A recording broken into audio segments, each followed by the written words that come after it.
Hello everyone. தனுஷின் 55வது படம் குறித்து இயக்குனர் வெளியிட்ட பதிவு. தனுஷ் சினிமாவில் நடிகர் மற்றும் இயக்குனர் என பன்முகம் கொண்டவர். நடிகராக இருந்து இயக்குனராக உயர்ந்த தனுஷ் அவர் இயக்கத்தில் சில தினங்களுக்கு முன் நிலவுக்கு என்மேல் என்னடி கோபம் திரைப்படம் வெளியானது. அதைத் தொடர்ந்து இட்லி கடை என்ற திரைப்படம் உருவாகி வருகின்றன. தற்போது தனுஷ் நடிப்பில் குபேரா திரைப்படம் வரும் ஜூன் 20ஆம் தேதி வெளிவர உள்ளது. சேகர் கம்லா இயக்கத்தில் உருவாகி வரும் இப்படத்தில் தனுஷுடன் இணைந்து ராஷ்மிகா மன்னா, நாகார்ஜுனா ஆகியோர் நடித்து வராங்க. அடுத்து அமரன் படத்தின் இயக்குனர் ராஜ்குமார் பெரியசாமி இயக்கத்தில் தனுஷ் அவரது 55வது படத்தில் நடிக்க உள்ளார். சமீபத்தில் இந்த படத்தின் பூஜை நடைபெற்றது.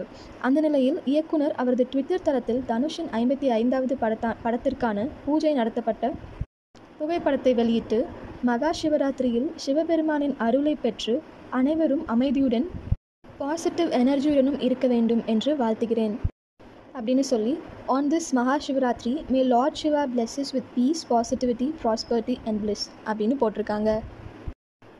இந்த அப்டேட் பற்றி நீங்கள் என்ன நினைக்கிறீங்க அப்படின்றத கமெண்ட்டில் சொல்லுங்கள். இதே மாதிரி இன்ட்ரெஸ்டிங்கான நியூஸ்க்கு இந்த சேனலை மறக்காமல் சப்ஸ்கிரைப் பண்ணிக்கோங்க.